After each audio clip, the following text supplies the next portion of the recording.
அந்த கால்குலேட்டரை உருவாக்குகிறதுக்கு ஒரு கம்பெனி தேவைப்படுது. அந்த செல்போன் உருவாக்குறது ஒரு கம்பெனி தேவைப்படுது. வீட்டில் இருக்கிற சின்ன கம்ப்யூட்டரை உருவாக்குறது ஒரு கம்பெனி தேவைப்பட்டுச்சு. இந்த சூப்பர் கம்ப்யூட்டரை உருவாக்குகிறதுக்கு ஒரு கம்பெனி தேவைப்படுது. சூப்பர் கம்ப்யூட்டரை விட பவர்ஃபுல்லாக வேலை செய்கிற இந்த மூளைக்கு உருவாக்குகிறவர் வேணுமா வேண்டாமா? இந்த கம்பெனிகளை விட அதை உருவாக்குனவர் பெரியவரா சின்னவரா? அவ்வளவுதான், சிம்பிள். இந்த நாள்ல நாம் தியானிக்க போகிற வேத பகுதி பவுல் கொரிந்தியருக்கு எழுதின முதலாவது நிருபம். 1 கொரிந்தியர் 13வது அதிகாரம் வசனம் 13. 1 கொரிந்தியர் 13வது அதிகாரம் வசனம் 13. இப்பொழுது விசுவாசம், நம்பிக்கை, அன்பு இம்மூன்றும் நிலைத்திருக்கிறது, இவைகளில் அன்பே பெரியது என்று சொல்லி அந்த வசனம் சொல்லுகிறது.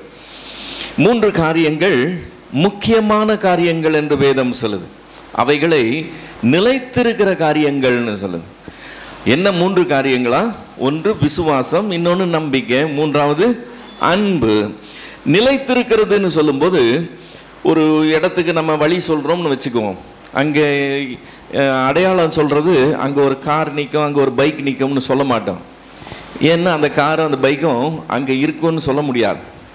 அதுக்கு பதிலாக அங்கே இருக்கிற மரத்தையோ அங்கே இருக்கிற ஒரு பில்டிங்கோ காமிச்சு சொல்லுவோம். ஏன்னா அந்த பில்டிங்கும் அந்த மரமும் வேற எங்கேயும் போகாது, அது அங்கே தான் இருக்கும். அதுக்கு பேர் நிலைத்து இருக்கிறது. அப்போது முக்கியமானது தான் நம்ம மேற்கோளாக காட்டுவோம், இதுதான் அப்படின்னு சொல்லி.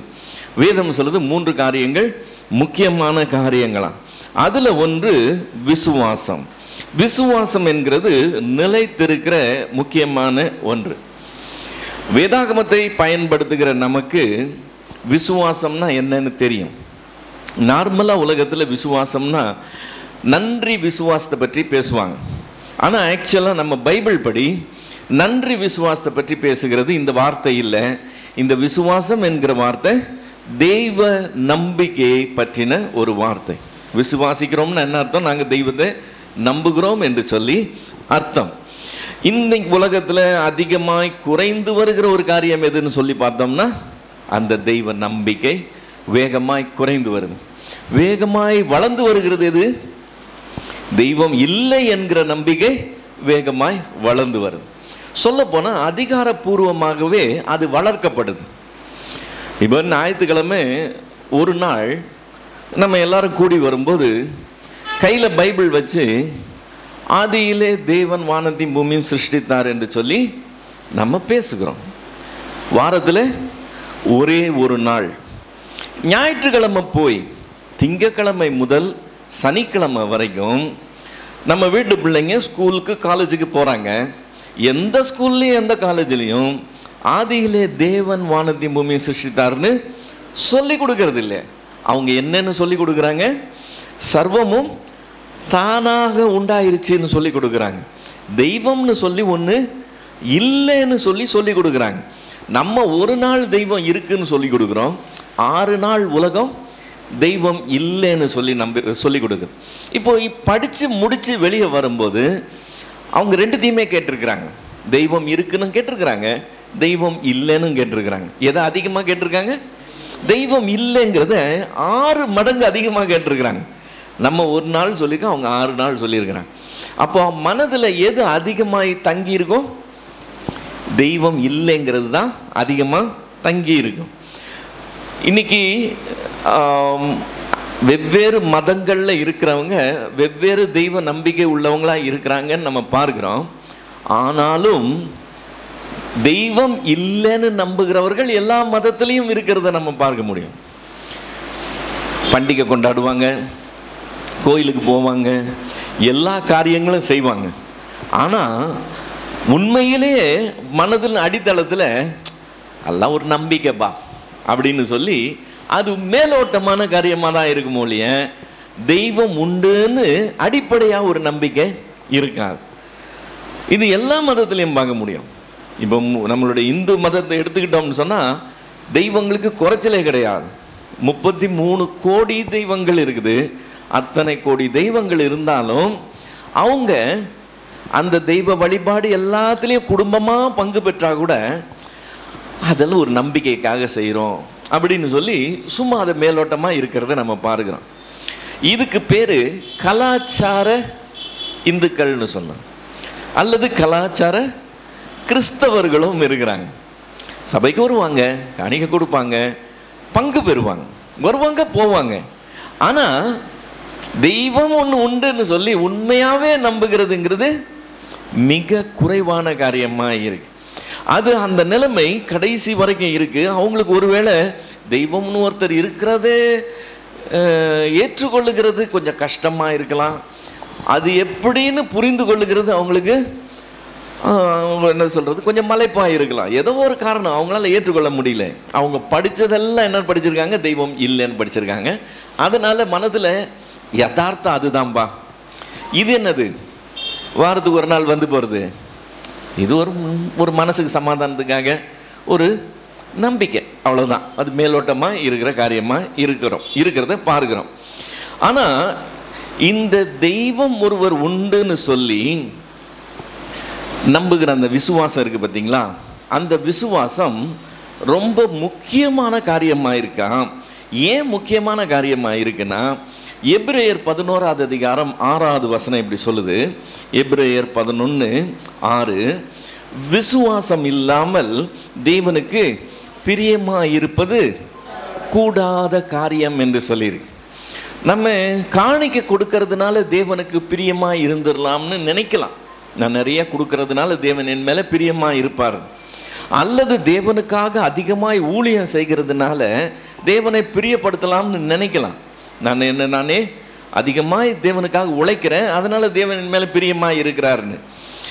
எதுவுமே தேவனை பிரியப்படுத்தாதான். எதுதான் தேவனை பிரியப்படுத்துமா? விசுவாசம் மட்டும்தான் தேவனை பிரியப்படுத்துமா.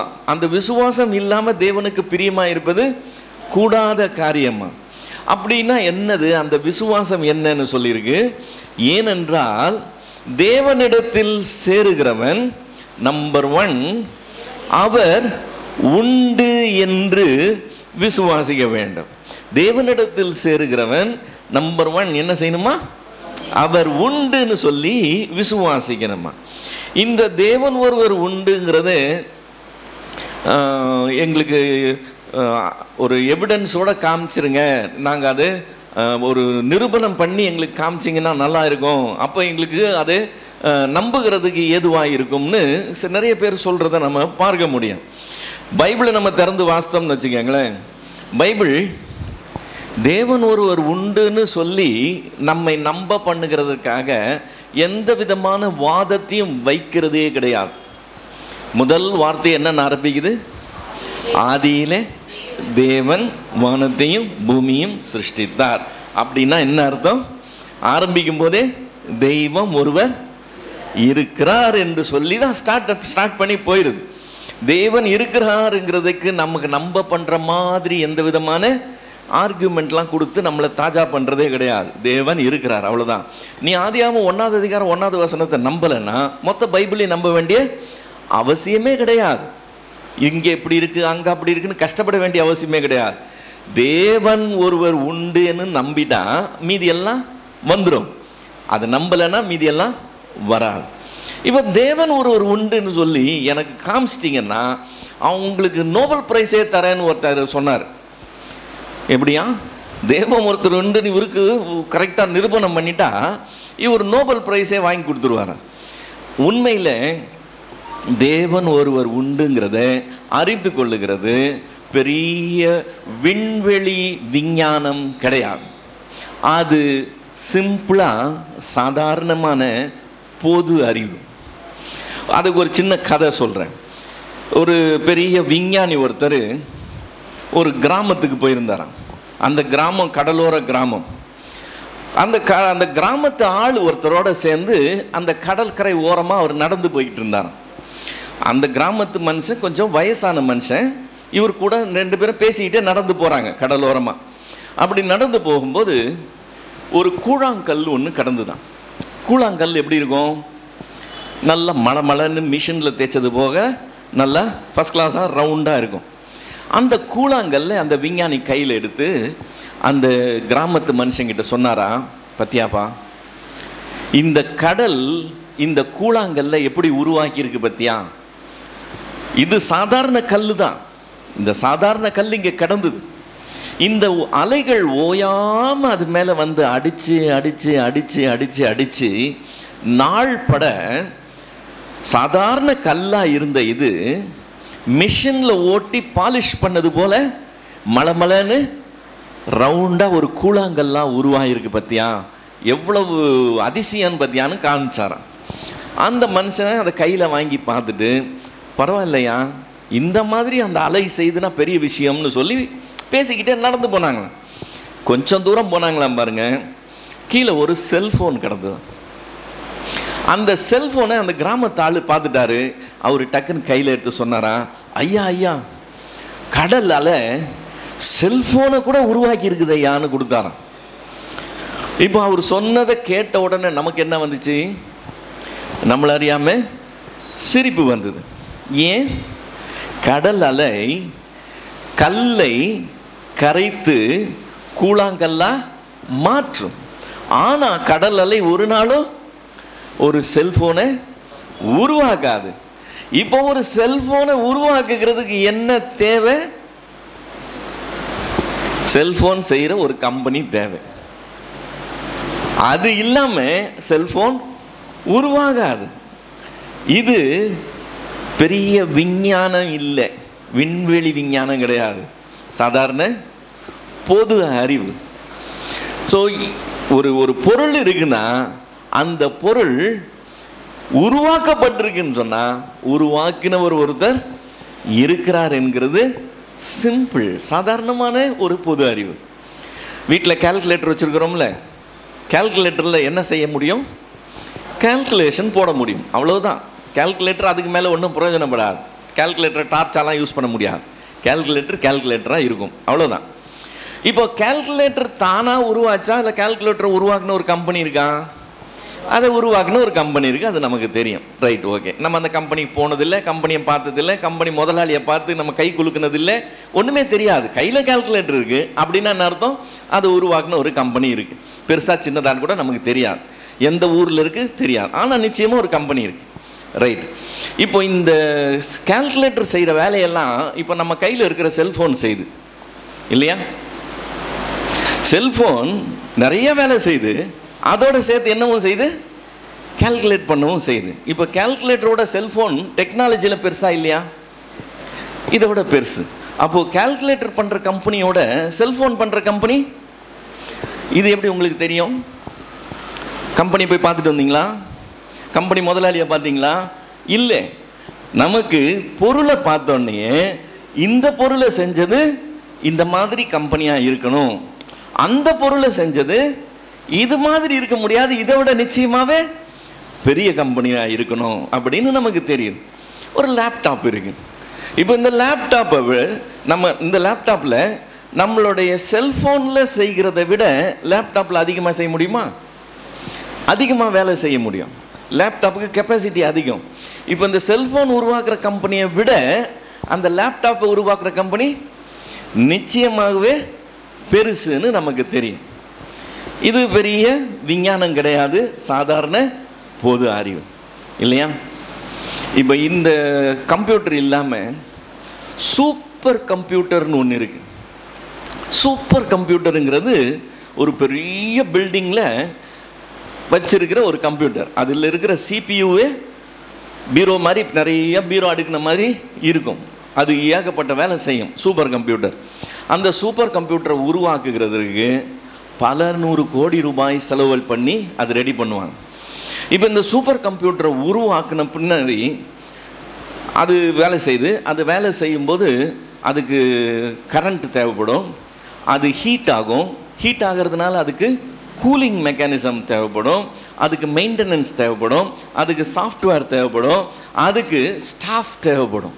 அதுக்குன்னு வேலை செய்கிறவங்க ஸ்டாஃப் தேவைப்படும். ஒரு வருஷத்துக்கு அதை சும்மா பராமரிக்கிறதுக்கு, ஒரு வருஷத்துக்கு அதை சும்மா பராமரிக்கிறதுக்கு 10 கோடி ரூபாய் செலவாகும். உருவாக்குறது இல்லை, உருவாக்குறதுக்கு பல 100 கோடி ரூபாய் செலவு பண்ணணும், பராமரிக்கிறதுக்கு 10 கோடி ரூபாய் செலவு பண்ணணும். இப்போ இந்த சூப்பர் கம்ப்யூட்டர் நம்ம வீட்டில் இருக்கிற கம்ப்யூட்டரோட பெருசா சின்னதா? பெருசு. இப்போ அதை உருவாக்கின கம்பெனி இந்த கம்பெனியோட பெருசா சின்னதா? நிச்சயமாகவே பெருசு. இது நமக்கு ஆட்டோமேட்டிக்காக தெரியுது இல்லையா? இப்போ இந்த சூப்பர் கம்ப்யூட்டர் உருவாக்கும் போது ஆக்சுவலாக மனிதனுடைய மூளை என்னெல்லாம் செய்தோ அதையெல்லாம் செய்யக்கூடிய ஒரு கம்ப்யூட்டர் உருவாக்கணும்னு சொல்லி தான் முயற்சி எடுத்தாங்க. சரியா? அந்த முயற்சியின் நோக்கமே மனித மூளை செய்கிற மாதிரி அதை விட வேகமாக செய்யணும்னு முயற்சி எடுத்தாங்க. இதை வேற வேற ஸ்டேஜில் அதை உருவாக்குனாங்க, எவ்வளவோ முயற்சி எடுத்தாங்க. இன்னைக்கு கடைசியாக ஒரு முடிவுக்கு வந்துட்டாங்க. என்னன்னு தெரியுமா? மனித மூளை செய்கிறது மாதிரி செய்யக்கூடிய கம்ப்யூட்டரை உருவாக்கவே முடியாது அப்படின்ற முடிவுக்கு வந்துட்டாங்க. இப்போ மனித மூளை நமக்கு எவ்வளோ பெருசு இருக்கு? இந்த மண்டைக்குள்ள இவ்வளோண்டு சைஸ் இருக்கு. இதுக்கு அத்தனை கோடி ரூபாய் செலவு பண்ணல, அவ்வளோ கரண்ட் தேவைப்படல, அவ்வளோ கூலிங் சிஸ்டம் தேவைப்படல, சாஃப்ட்வேர் அப்டேட் தேவைப்படல. இதை மெயின்டெனன்ஸ் ஸ்டாஃப் யாரும் வந்து அப்பப்போ செக் பண்ணுறது இல்லை. அது பாட்டுக்கு நம்ம பிறந்ததுலேருந்து சாவர வரைக்கும் வேலை செஞ்சுக்கிட்டே இருக்கு. நம்ம எல்லாருக்கும் ஆளுக்கு ஒன்று தலையில் இருக்கு இல்லையா? இப்போ இந்த மூளை வேலை செய்கிற விதத்தை நீங்கள் யோசித்து பார்த்தீங்கன்னா, என்னுடைய கண் ஒரு கேமரா. இது ரொம்ப பவர்ஃபுல்லான கேமரா. இது கொடுக்குற இமேஜ் வந்து ரொம்ப high quality high resolution image எனக்கு கொடுக்குது. வீடியோஸ், இமேஜில் வீடியோஸ் உள்ளே போய்கிட்டே இருக்கு. அதே டைமில் என் காது கேட்குது. இந்த காது மைக்கு மாதிரி இருக்கிற எல்லா சத்தத்தையும் வாங்கி துல்லியமாக உள்ளே கொடுத்துக்கிட்டே இருக்கு. நமக்கு 5 புலன்கள் இருக்குல்ல, ஒன்று கண், ஒன்று காது, அடுத்தது மூக்கு. என்னுடைய மூக்கு என்ன செய்யுது? இங்கே இருக்கிற வாசனையை எனக்கு வாங்கி அதுவும் உள்ள டீட்டெயில்ஸு அனுப்பிச்சிக்கிட்டே இருக்கு. அப்புறம் என்னுடைய நாக்கு, என்னுடைய நாக்கு என்ன டேஸ்ட் இருக்குங்கிறத சொல்லிக்கிட்டே இருக்கு. அப்புறம் வேற என்னது? இது 4ஆச்சு. 5வது என்னுடைய தோல். என்னுடைய தோல் என்னை சுற்றி என்ன டெம்பரேச்சர் இருக்கு. இந்த பக்கம் தனியாக சூடாக இருந்தால் எனக்கு உடனே என்னுடைய தோல் சொல்லிடு இந்த பக்கம் சூடாக இருக்குன்னு. தோல் தன்னுடைய சென்சேஷனை வாங்கி உள்ளே அனுப்புது. இப்போ இந்த 5 புலன்கள் டேட்டாவை உள்ளே கொடுத்துக்கிட்டே இருக்கான். இந்த மூளை ஒரே டைமில் வாங்குது, ஒரே டைமில் எல்லாத்தையும் வாங்குது. வாங்கி ஸ்டோர் பண்ணுறது மட்டும் இல்லை, அது ரெஸ்பாண்ட் பண்ண சொல்லுது. யார் என்ன செய்யணும்னு ரெஸ்பான்ஸ் கொடுக்குது. இப்போ ஒரு உதாரணத்துக்கு சொல்லணும்னா, நான் உங்கள் முன்னாடி நின்று பேசிக்கிட்டு இருக்கிறேன். எனக்கு தலையில் லைட்டாக சொரியல் எடுக்குதுன்னு வச்சுக்கோங்களேன். என்னுடைய தோல் என்ன சொல்லிடுச்சு? தலையில் ஒரு பக்கமாக சொரியல் எடுக்குதுன்னு மூளைக்கு சொல்லிடுச்சு. மூளை உடனே என்ன சொல்லுது? இப்போ நீனு 4 பேர் முன்னாடி நிற்கிற, நீ என்ன செய்யக்கூடாது? குரங்கு போல சொரியக்கூடாது, கொஞ்சம் பொறுத்துக்கோ அப்படின்னு கமாண்ட் கொடுக்குது. அதனால என் கை என்ன செய்யுது? சொரியாம பொறுத்துக்குது இல்லையா? இப்போ எனக்கு லைட்டாக தண்ணி தாக எடுக்குது. என்னுடைய நாக்கு சொல்லுது தண்ணி தாக எடுக்குது. என்னுடைய மூளை சொல்லுது இல்லை, இப்போ தான் கொஞ்ச நேரத்துக்கு முன்னாடி குடித்த, இன்னும் கொஞ்ச நேரம் குடிக்கலைன்னா உனக்கு ஒன்றும் ஆகாது, அதனால பொறுத்துக்கோன்னு சொல்லுது. நான் உங்கள் முன்னாடி நின்றுட்டு இருக்கிறேன், என்ன அறியாமல் ஒரு காலில் தாங்கி நின்றுட்டு இருக்கிறேன். அந்த கால் வலிக்குதுன்னு சொல்லி தகவலை மூளைக்கு அனுப்புது. உடனே மூளை சொல்லுது உனக்கு அடுத்த கால் இருக்குது, உன்னுடைய பாடி வெயிட்டை அடுத்த காலுக்கு மாற்றிக்கோன்னு சொல்லுது. நான் மாற்றிக்கிறேன். இது மாதிரி வர்ற தகவலை வாங்கி மூளை என்ன செஞ்சுக்கிட்டு இருக்கு? உடனே யார் யார் என்ன செய்யணும்னு சொல்லிக்கிட்டே இருக்கு. இப்போ நான் பேசிக்கிட்டே இருக்கும்போது இந்த மைக் ஷாக் அடிச்சதுன்னு வச்சுக்கோங்க. அந்த ஷாக் அடித்த அந்த வினாடியே என் மூளைக்கு என்ன போயிடுச்சு? ஷாக் அடிக்குதுன்ற தகவல் போயிடுச்சு. அந்த வினாடியே மூளை என்ன சொல்லுது? செய்கிற மற்ற எல்லா வேலையும் அப்புறம் பார்த்துக்கலாம், முதல்ல என்ன செய், கையில் ஷாக் அடிக்கிறத பொருளை விட்டுடுன்னு சொல்லுது. இப்போ இது விலை உயர்ந்த மைக்காக இருக்கலாம், நான் கீழே விட்டேன்னா பெரிய லாஸ் ஆயிடலாம், அதெல்லாம் அப்புறம் பார்த்துக்கலாம், முதல்ல உன்னுடைய உயிர் தான் முக்கியம், கையில் இருக்கிறத விட்டுருன்ற கமாண்டை இம்மிடியட்டா கொடுக்குது. இப்போ மூளை ஐம்புலன்கள் கொடுக்குற தகவல்களை வாங்கி ப்ராசஸ் பண்ணி இம்மிடியட் ரெஸ்பான்ஸு யார் யார் என்னென்ன செய்யணுங்கிறத சொல்லிக்கிட்டே இருக்கு. இப்படி செய்யக்கூடிய சூப்பர் கம்ப்யூட்டர் இன்னும் தயாரே ஆகலை, தயார் பண்ணவே முடியாதுன்னு சொல்லிட்டாங்க. கம்ப்யூட்டர் என்னதான் செய்யும் தெரியுமா? நீங்கள் என்ன சொல்கிறீங்களோ அதை செய்யும், அவ்வளோதான். நீங்கள் என்ன தகவல் கொடுக்குறீங்களோ அந்த தகவலை வாங்கிக்கோ, நீங்கள் என்ன செய்ய சொல்கிறீங்களோ அதை செய்யும். தானாகவே நம்ம மூளை செய்கிற மாதிரி அதை அனலைஸ் பண்ணி என்ன செய்யணும்னு அது முடிவு எடுக்காது. அதுதான் அது மிஷின். ஸோ மனித மூளைக்கு ஒரு நாளும் எந்த சூப்பர் கம்ப்யூட்டரும் கிட்ட கூட வர முடியாது. இப்போ நான் கேட்குறேன், அந்த கால்குலேட்டரை உருவாக்குகிறதுக்கு ஒரு கம்பெனி தேவைப்படுது, அந்த செல்ஃபோன் உருவாக்குறதுக்கு ஒரு கம்பெனி தேவைப்படுது, வீட்டில் இருக்கிற சின்ன கம்ப்யூட்டரை உருவாக்குறது ஒரு கம்பெனி தேவைப்பட்டுச்சு, இந்த சூப்பர் கம்ப்யூட்டரை உருவாக்குகிறதுக்கு ஒரு கம்பெனி தேவைப்படுது. சூப்பர் கம்ப்யூட்டரை விட பவர்ஃபுல்லாக வேலை செய்கிற இந்த மூளைக்கு உருவாக்குகிறவர் வேணுமா வேண்டாமா? இந்த கம்பெனிங்களை விட அதை உருவாக்குனவர் பெரியவரா சின்னவரா? அவ்வளவுதான், சிம்பிள். நான் இந்த கம்பெனியை பார்த்ததில்லை, இந்த கம்பெனி எந்த ஊரில் இருக்குன்னு எனக்கு தெரியாது, அந்த கம்பெனி முதலாளி பேர் எனக்கு தெரியாது, நான் போனதில்லை பார்த்ததில்லை, ஒன்றுமே தெரியாது. ஆனால் கம்பெனி இருக்குன்னு நம்புறேன்ல.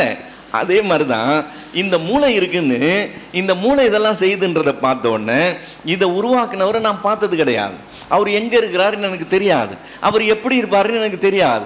ஆனால் எனக்கு என்ன தெரியும், இது தானா வரல. கூழாங்கல் வேணா தானா வரும், இந்த மூளை தானா வராது. அதனால எனக்கு என்ன தெரியும், இதை சிருஷ்டித்த ஒருத்தர் இருக்கிறாரு. ஸோ தேவன் ஒருவர் உண்டுங்கிறதை நாம் சிருஷ்டிக்கப்பட்ட இவைகளை நாம் பார்க்கும்போது சந்தேகத்துக்கே இடம் இல்லாம தேவன் ஒருவர் உண்டுன்னு நிச்சயமாய் அறிந்து கொள்கிறோம். இது கண்ணை மூடிக்கிட்டு நாம் ஏதோ மூட நம்பிக்கையா இருக்கிறோம் இல்லை, நமக்கு கையில் இருக்கிற ஆதாரத்தின் அடிப்படையில் நாம் ஒரு முடிவுக்கு வருகிறோம். வேதமும் அப்படிதான் சொல்லுது. ரோமருக்கு எழுதின நிருபம் 1ஆவது அதிகாரம், ரோமர் 1:19-20 வசனங்கள். ரோமர் 1:19-20. தேவனை குறித்து அறியப்படுவது அவர்களுக்குள்ளே வெளிப்பட்டிருக்கிறதுன்னு வசனம் சொல்லுது. இப்போ தேவன் இருக்கிறார் அப்படின்னு சொல்லி நாம மைக் பிடிச்சி ரோடா நின்று சொல்ல வேண்டிய கட்டாயம் கிடையாது. தேவன் இருக்கிறார் நம்ம பிட் நோட்டீஸ் போட்டு ஊர் ஊரா கொடுத்து எப்பா ஆண்டவர் ஒருத்தர் இருக்கிறாருன்னு நம்ம யாரையும் கன்வின்ஸ் பண்ண வேண்டிய கட்டாயமே கிடையாதான். அதை யார் செய்கிறாரா? அது யார் செய்கிறாரா? தேவன் ஒருவர், தேவனை குறித்து அறியப்படுவது அவர்களுக்குள்ளே வெளிப்பட்டிருக்கிறது. தேவனே அதை அவர்களுக்கு வெளிப்படுத்தி இருக்கிறார். தேவனே அதை அவர்களுக்கு வெளிப்படுத்தி இருக்கிறார். எப்படி வெளிப்படுத்தி இருக்கிறார்? எப்படி என்றால், காணப்படாதவைகளாகிய அவருடைய நித்திய வல்லமை, தேவத்துவம் என்பவைகள் உண்டாக்கப்பட்டிருக்கிறவைகளாலே உலகம் உண்டானது முதற்கொண்டு தெளிவாய் காணப்படும். இப்போ இந்த சென்டென்ஸை கொஞ்சம் நிறுத்தி என்னன்னு பார்ப்போம்.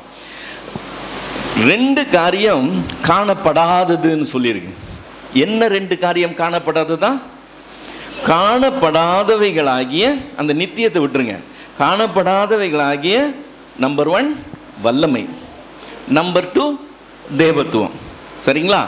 இந்த வல்லமை காணப்படாதது, தேவத்துவம் காணப்படாது. அப்படின்னா என்ன அர்த்தம்? ஒரு 4 பேர் நிற்கிறாங்கன்னு வச்சுக்கோங்க.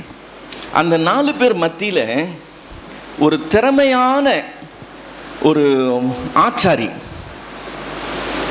யாருன்னு எப்படி கண்டு சொல்லுவீங்க? 4 பேர் நிற்கிறாங்க, அந்த 4 பேரில் யார் திறமையான ஆச்சாரின்னு எப்படி சொல்லுவீங்க? ஆளை பார்த்தா சொல்ல முடியாது. திறமையான ஆசாரியா இல்லையான்னு எதை பார்த்தா தெரியும்? அவர் என்னத்தை உருவாக்கி இருக்கிறாருன்றதை பார்த்தா தெரிஞ்சிடும். ஒரு அற்புதமான ஒரு நாற்காலி உண்டாக்கி இருக்காருன்னு வச்சுக்கோங்களேன். அந்த நாற்காலியை பார்த்தோன்னே, ஆஹா என்ன மாதிரி ஒரு வேலைக்காரன் இதை உருவாக்கி இருக்கிறான்னு.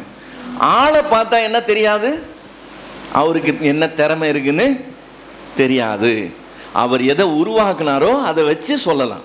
இப்போ தேவனுக்கு வல்லமை உண்டுன்னு எப்படி தெரியும்? தேவன் என்னத்தை செய்திருக்கிறாருங்கிறத பார்க்கும்போது அவருடைய வல்லமை என்னன்னு தெரியும். ரெண்டாவது தேவத்துவம். தேவத்துவம்னா அவருடைய அந்த அதிகாரம். தேவனுக்கு என்ன அதிகாரம் இருக்கு, எந்த லெவல்ல இருக்கிறாரு அப்படின்னு எப்படி தெரியும்? அவர் என்ன செய்கிறாருன்றது தான் தெரியும். இப்போ இந்த டிஸ்ட்ரிக்ட் கலெக்டர் இருக்கார்ல, அந்த டிஸ்ட்ரிக்ட் கலெக்டரும் நானும் ரோட்டில் ஒன்றா நடந்து போனோம்னா தலையிலே எழுதி விட்டுருக்கு டிஸ்ட்ரிக்ட் கலெக்டர்னு இல்லை. ஆனால் எனக்கு விஷ் பண்ணாதவங்கெல்லாம் அவருக்கு விஷ் பண்ணுவாங்க. ஏன்? அவர் செயல்படும் போது அந்த அதிகாரத்தோட செயல்படுறார் இல்லை? அவருக்கு முன்னாடி போலீஸ்காரர்லேருந்து ரெவென்யூ டிபார்ட்மெண்ட்லேருந்து எல்லாருமே அவருக்கு கீழ்ப்படிவாங்க. நான் சொன்னால் யாராவது கேட்பாங்களா? நான் சொன்னால் எதுவும் கேட்க மாட்டாங்க. அவருக்கு அந்த அதிகாரம் இருக்குது, அந்த அதிகாரத்துக்கு கீழ்ப்படிவாங்க. அதனால அவரெல்லாம் அந்த அதிகாரத்தை செலுத்த முடியும்ன்றதுனால அவருடைய நிலை என்னங்கிறத யாருமே தெரிஞ்சிக்க முடியுது. அப்படி இல்லாமல் நாங்கள் 2 பேர் ஒன்றா ஹோட்டலில் போய் சாப்பிட்டு வந்தோம்னா நானும் அவனும் ஒரே மாதிரி தான் இருப்போம். ஆளை பார்த்தா தெரியாது, ஆனால் அதிகாரத்தை பார்த்தா தெரிஞ்சிடும். இப்போ இந்த வசனத்துக்கு வந்தோம்னா காணப்படாத 2 காரியங்கள். என்ன 2 காரியங்கள்? வல்லமை, காணப்படாத தேவத்துவம். இது ரெண்டுமே எப்படிப்பட்டதா? நித்தியமானதா. நித்தியமான வல்லமை, நித்தியமான தேவத்துவம் என்பவைகள் எதுல தெரிய வருதா? எதுல தெரிய வருதா? உண்டாக்கப்பட்டவைகளினாலே தெரிய வருதான். எதெல்லாம் உண்டாகி இருக்கிறாரு? சூரியனை பார்க்கிறோம் இல்ல? சூரியன் நமக்கு வெளிச்சம் கொடுக்குதா? சூரியன் நமக்கு வெப்பம் கொடுக்குதா? இப்போ இந்த வெளிச்சமும் வெப்பமும் சூரியன் எத்தனை நாளாக கொடுத்துக்கிட்டு இருக்குது? எத்தனை வருஷமா கொடுத்துட்டு இருக்கு? சில 100 வருஷமா கொடுக்குதா, இல்லை சில 1000 வருஷமா கொடுக்குதா? பல 1000 வருஷமா கொடுத்துக்கிட்டு இருக்கு இல்லையா? இப்போ அந்த சூரியன் அந்த வெப்ப சக்தியையும் அந்த அனலையும் எப்படி விடாம தவறாம குறையாம கொடுத்து கொண்டே இருக்கிறதுன்னு என்னைக்காவது யோசித்து பார்த்துருக்குறோமா? இப்ப நம்ம பஸ்ஸுக்காக போய் நின்னோம், டெய்லி கரெக்டா 7:30 மணிக்கு வர பஸ்ஸு ஒரு சில நாள் ஒரு 1/4 மணி நேரம் முன்னால பின்னால வர்றது உண்டு தானே? அது இயல்பு. என்னைக்காவது சூரியன் உதிக்கிறது 1/4 மணி நேரம் முன்னாடி பின்னாடி போய் பார்த்துருக்கீங்க? பஸ் பிரேக் டவுன் ஆகி பார்த்துருக்கோமா? அது மிஷின் அப்படிதான் ஆகும்.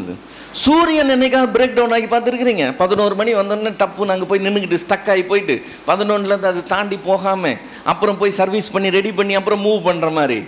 சூரியன் லேட்டாக வந்ததே கிடையாதுங்க. சூரியன் பிரேக் டவுன் ஆனதே கிடையாது. இத்தனை 1000 வருஷம் ஆகியும் அது தொடர்ந்து கரெக்டாக தன்னுடைய நேரத்தில் தான் செய்ய வேண்டியதை செய்து கொண்டே இருக்கிறது. இதை சிருஷ்டித்தவர் அவ்வளவு பெரியவர். தேவன் எதை சிருஷ்டித்திருக்கிறாரோ அதை பார்த்து அதை சிருஷ்டித்தவர் எவ்வளவு பெருசுன்னு சாதாரணமா பொது அறிவுல தெரியும். இது விண்வெளி விஞ்ஞானம் கிடையாது. இதுக்கு நீங்க PhD டிகிரி வாங்கியிருக்க வேண்டிய அவசியம் கிடையாது. காலேஜா போய் படிச்சுட்டு வந்தாதான் இது தெரிஞ்சிருக்கும்ன்ற அவசியமே கிடையாது. கூழாங்கல்ல கடல் அலை உருவாக்கும், ஆனா செல்போனை கடல் அலை உருவாகாது. சிம்பிள். ஸோ இவ்வளவு பெரிய காரியம் தானா நடக்கல, இதை செய்தவர் அதை விட பெரியவர். இப்போ தேவனுடைய நித்தியமான வல்லமை தேவத்துவம் என்பவைகள் உண்டாக்கப்பட்டிருக்கிறவைகளினாலே எவ்வளவு நாளா தெரியுதா? உலகம் உண்டானது முதற்கொண்டு கொஞ்சம் இலைமறைவாய் காய் மறைவாய் காணப்படும் இல்லையா? உலகம் உண்டானது முதற்கொண்டு தெளிவாய் காணப்படும். அது இன்னைக்கு நேத்து இல்லை, இப்போதான் புதுசா கண்டுபிடிச்சிட்டோம் இதெல்லாம் தேவன் ஒருத்தர் உண்டாகி இருக்கிறாருன்னு இல்லையா? என்னைக்கு உலகம் உண்டாச்சோ அன்னையிலிருந்து இன்னைக்கு வரைக்கும் தெளிவாய் காணப்படும்.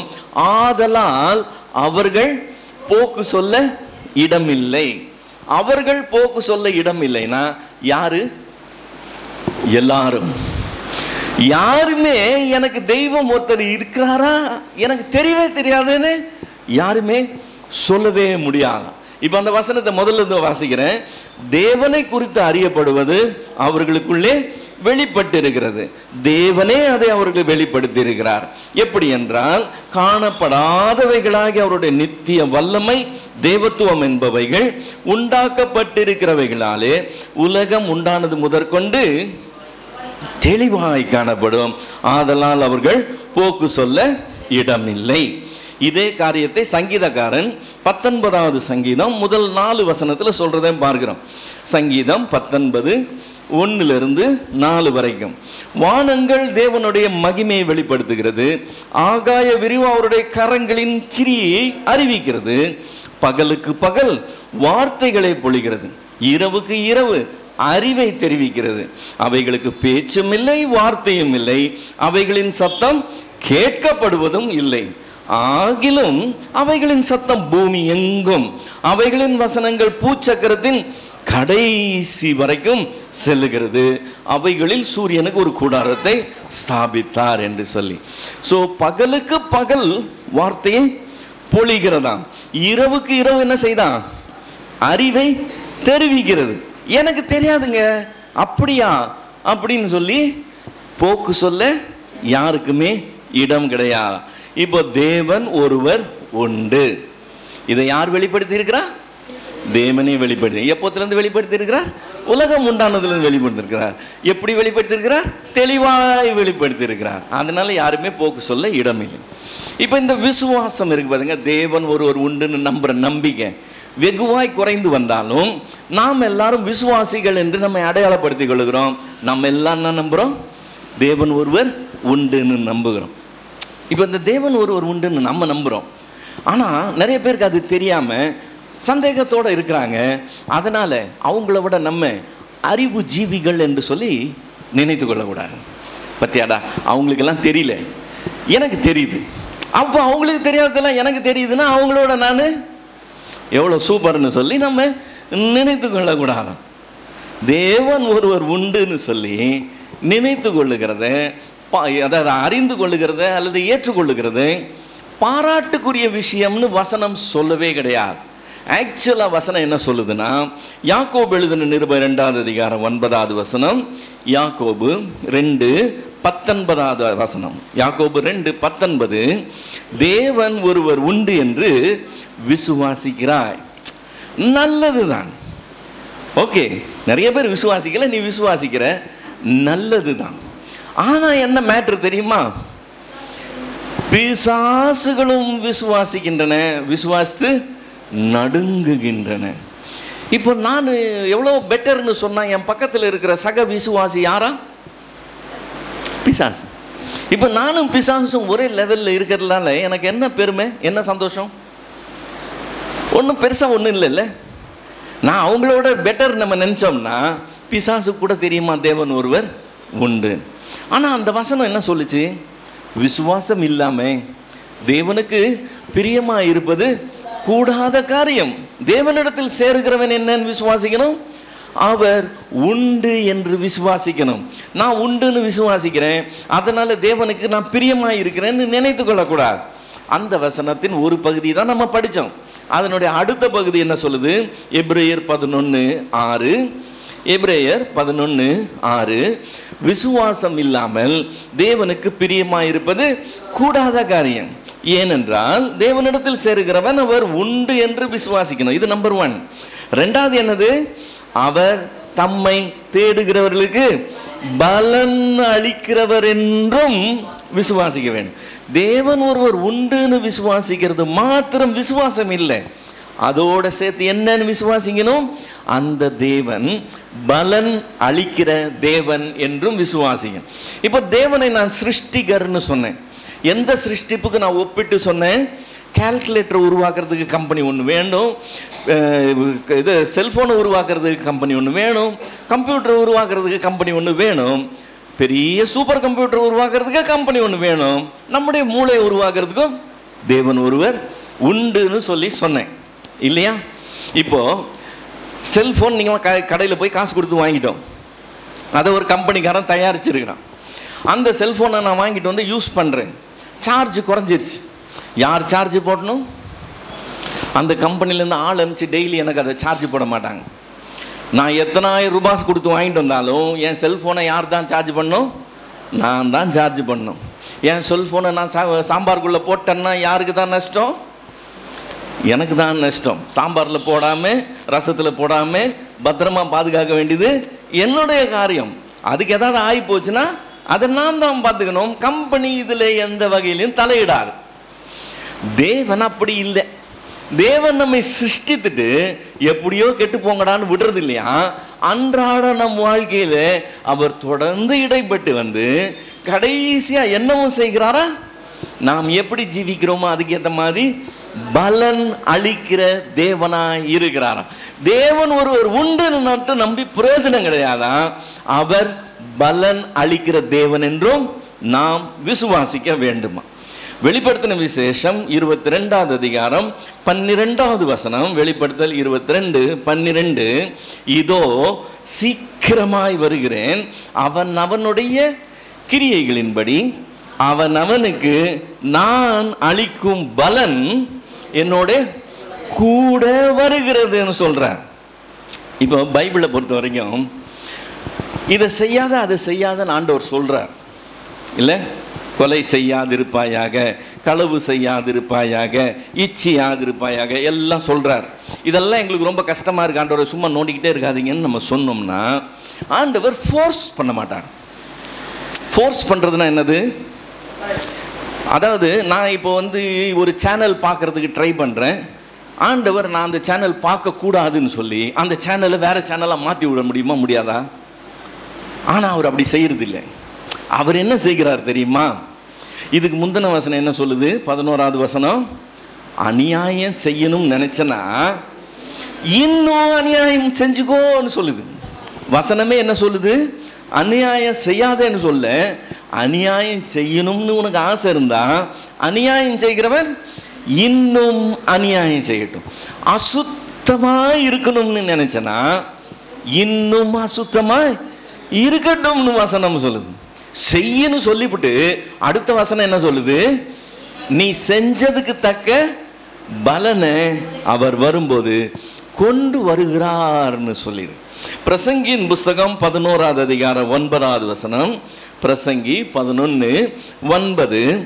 வாலிபனே, உன் இளமையிலே நீ என்ன செய்ய? சந்தோஷப்படு.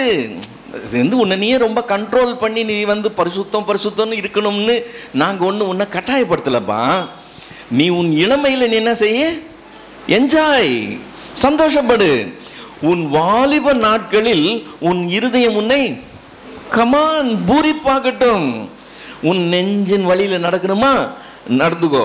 உன் கண்ணின் காட்சியில் நடக்கணுமா? நடந்துக்கோ.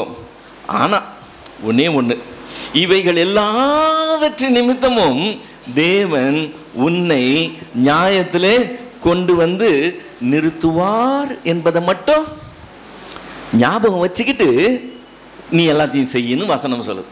இப்ப செய்யன்னு சொல்லுதா செய்யாதன்னு சொல்லுதா? செய்யாதன்னு தான் சொல்லுது. மீறி செய்யணும்னு நினைச்சா கோ ஹெட்னு சொல்லுது, செஞ்சுக்கோன்னு சொல்லுது. செஞ்சுக்கோ. ஆனா தேவன் என்ன செய்ய போகிறாரா? இவைகள் எல்லாவற்றின் நிமித்தம் உன்னை நியாயத்தில் கொண்டு வந்து நிறுத்துவார் என்று ஞாபகத்தில் வச்சுக்கிட்டே செய்யன்னு சொல்லுது.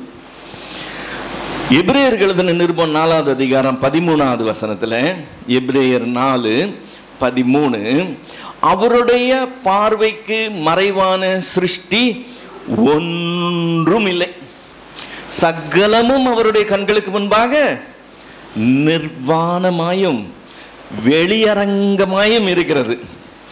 அப்படி இருக்கிற தேவனுக்கு முன்னால நின்று நம்ம என்ன செய்யணுமா?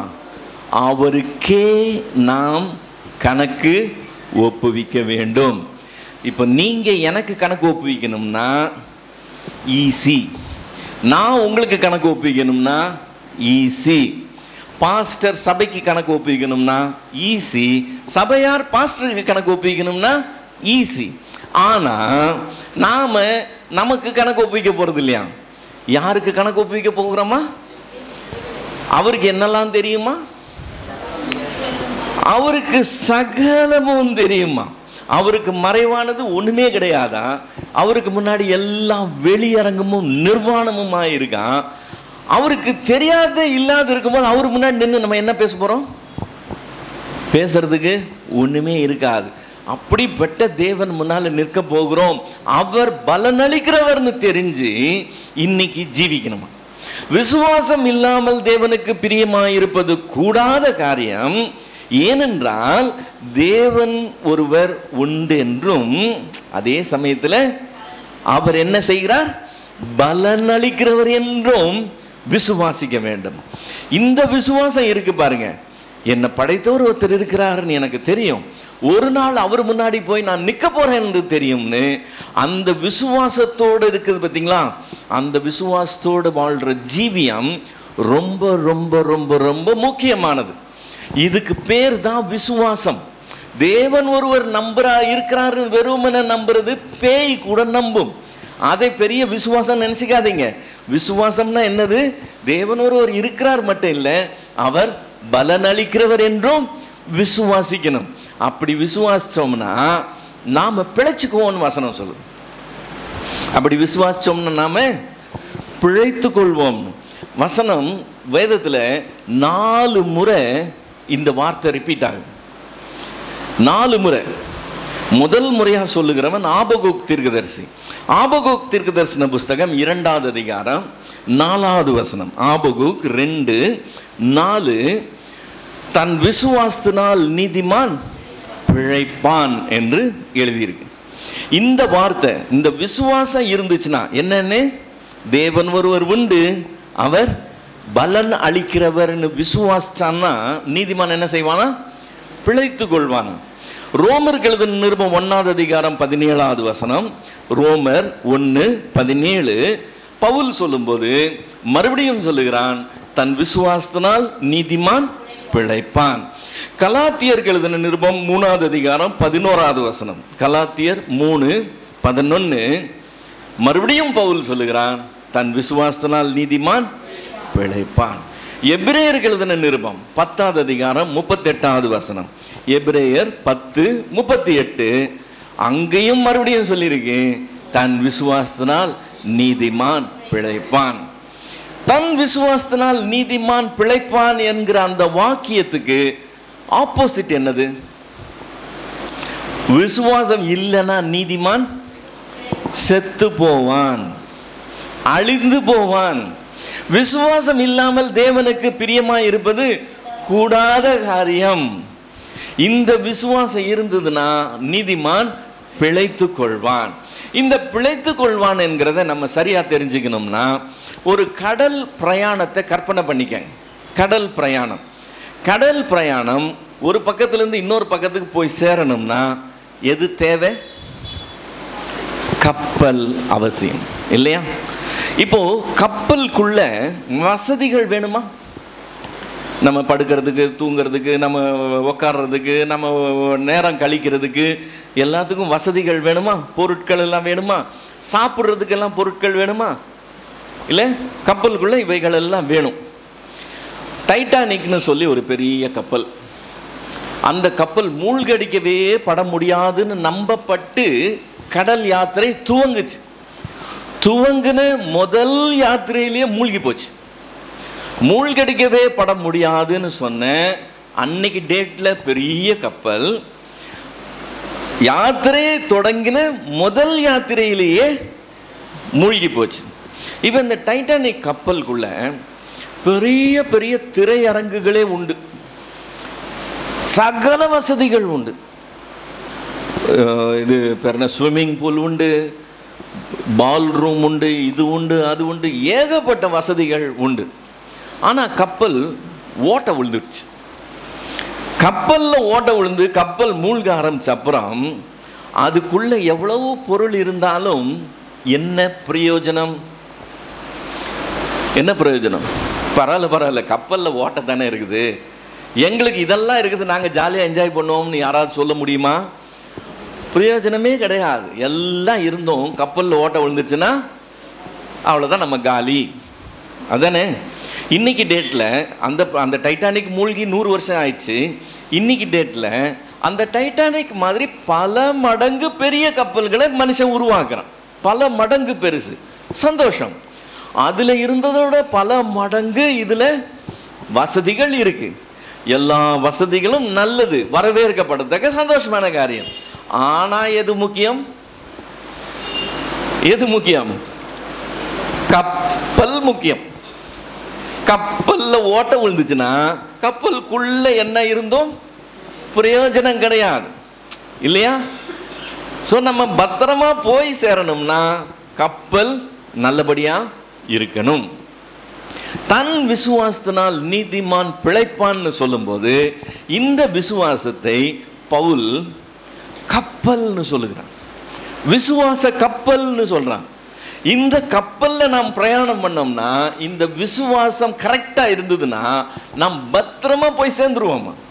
ஆனா இந்த விசுவாசம் சேதம் அடைஞ்சதுன்னு வச்சுக்கோங்களேன், சேதம் அடைஞ்சதுன்னு வச்சுக்கோங்க, நான் எவ்வளவு பெரிய ஊழியக்காரனா இருந்தாலும் சரி, நான் எவ்வளவு பெரிய பணக்காரனா இருந்தாலும் சரி, நான் எவ்வளவு வசதி உள்ளவனா இருந்தாலும் சரி, நான் இந்த வாழ்க்கையில எவ்வளவு சுகமாய் இருந்தாலும் சரி, என்ன பிரயோஜனம்?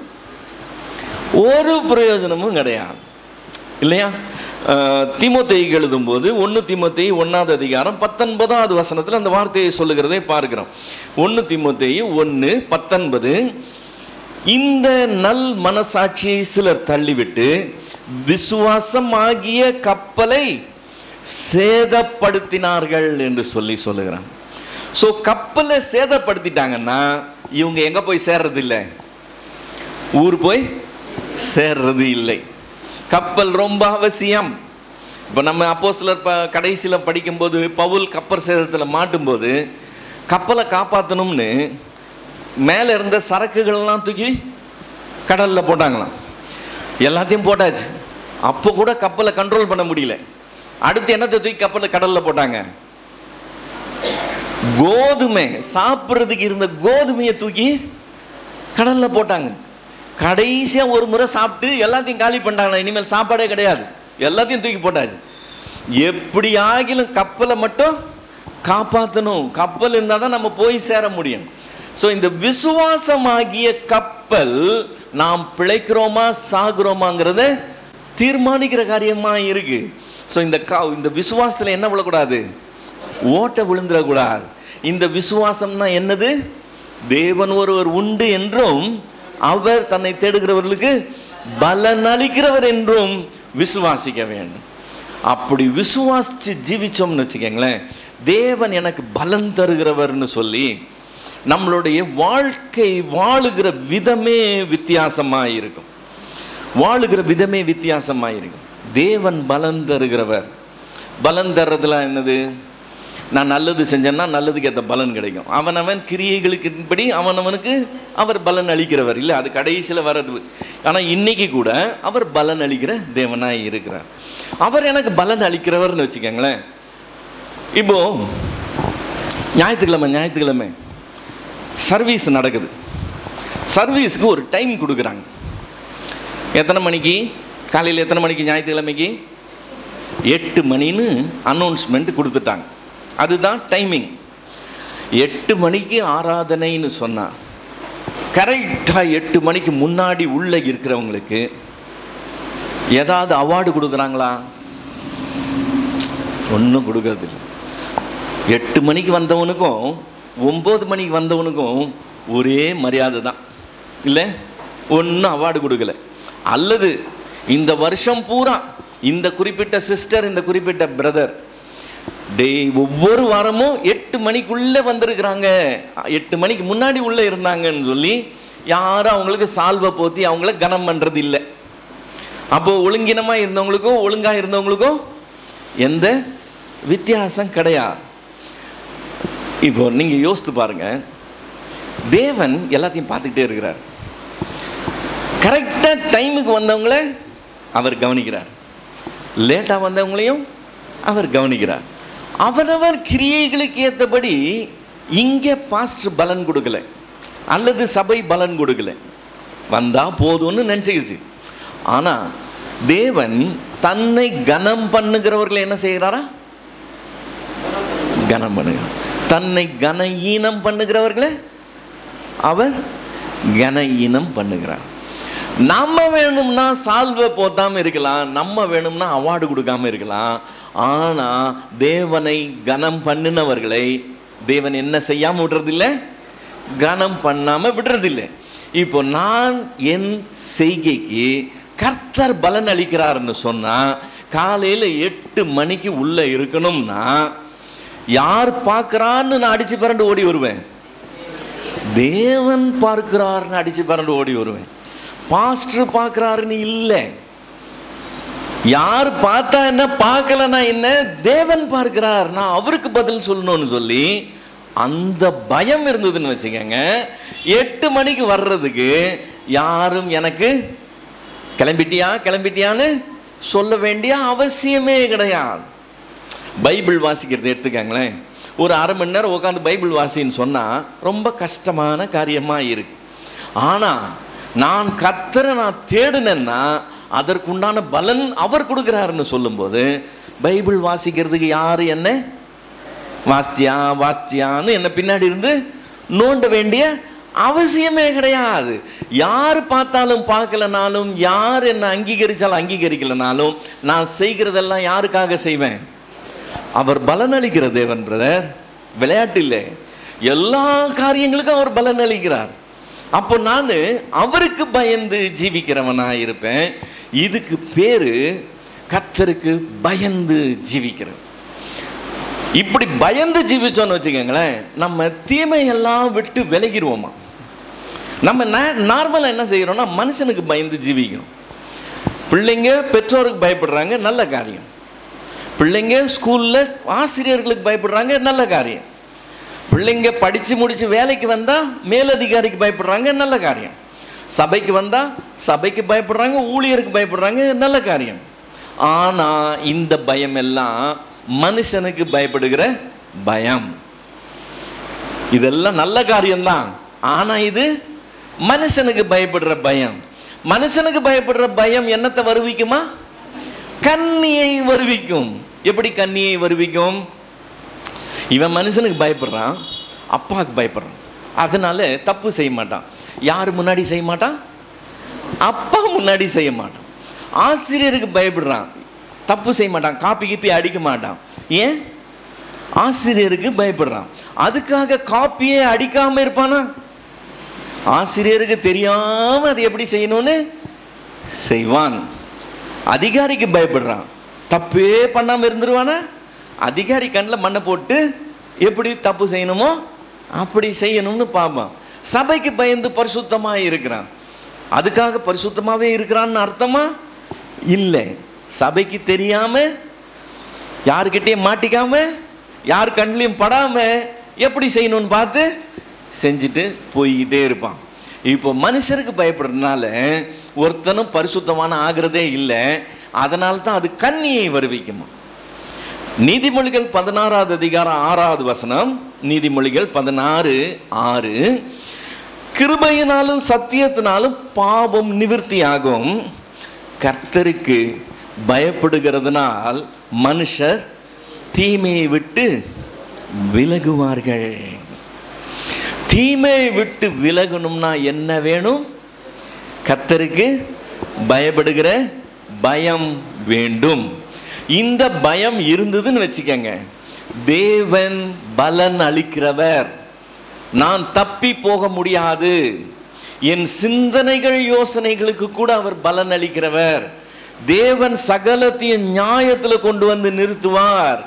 அவனவன் கிரியைகளின்படி அவனவனுக்கு பலன் அளிப்பார். இன்னைக்கு இவங்கெல்லாம் எனக்கு ஒன்றும் பிரச்சனை இல்லைன்னா கூட நான் கடைசியாக அவர் முன்னாடி போய் நின்று தான் ஆகணும். அப்படி இருக்கும்போது நான் எப்படி ஜீவிப்பேன்? யார் எனக்கு பரிசுத்தத்தை பற்றி சொல்லிக் கொடுக்க வேண்டிய அவசியமே கிடையாது. என் உள்ளத்தில் என்ன இருக்குது? கர்த்தரை பற்றின பயம் இருக்கு. அந்த பயம் என்ன? தீமையை விட்டு விலக்கிறோம். அவர் கண்களுக்கு மறைவா நான் எங்கேயுமே போக முடியாது. நான் எங்க போய் அவர் கண்களுக்கு மறைவா செய்ய முடியும்? உங்க கண்களுக்கு மறைவா என்னால செய்ய முடியும், என் கண்களுக்கு மறைவா நீங்க செய்ய முடியும். ஆனா தேவன் கண்களுக்கு முன்பா நம்மால ஒண்ணுமே செய்ய முடியாது. அவர் சகலத்தையும் காண்கிறவர்.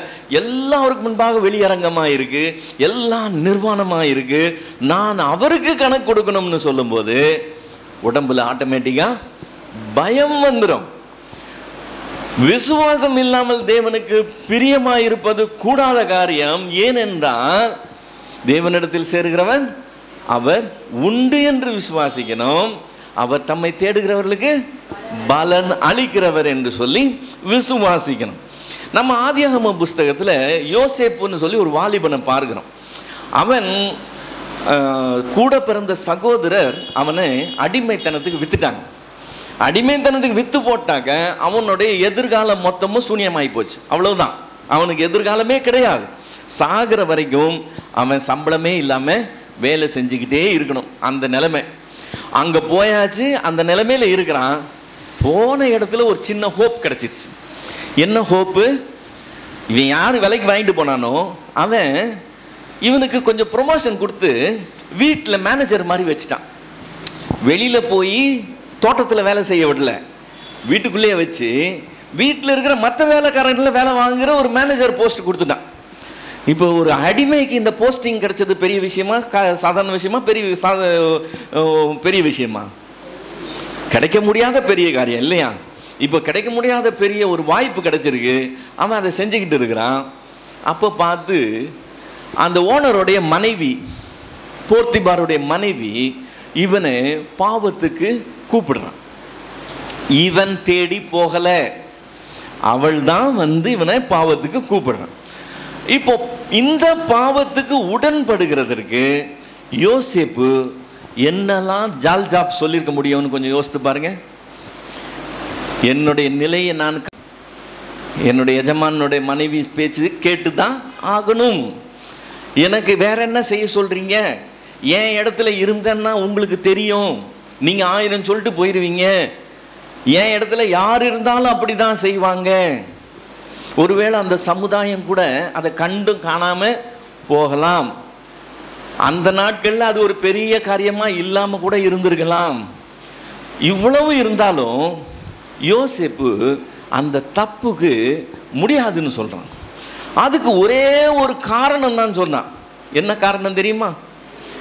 39வது அதிகாரம், ஆதியாகமம் 39வது அதிகாரம் 9வது வசனம். ஆதியாகமம் 39:9, இந்த வீட்டில் என்னிலும் பெரியவன் இல்லை, நீ அவருடைய மனைவியாய் இருக்கிறபடியினால் உன்னை தவிர வேறொன்றையும் அவர் எனக்கு விலக்கி வைக்கவில்லை. இப்படி இருக்க நான் இந்த பெரிய பொல்லாங்குக்கு உடன்பட்டு தேவனுக்கு விரோதமாய் பாவம் செய்வது எப்படி?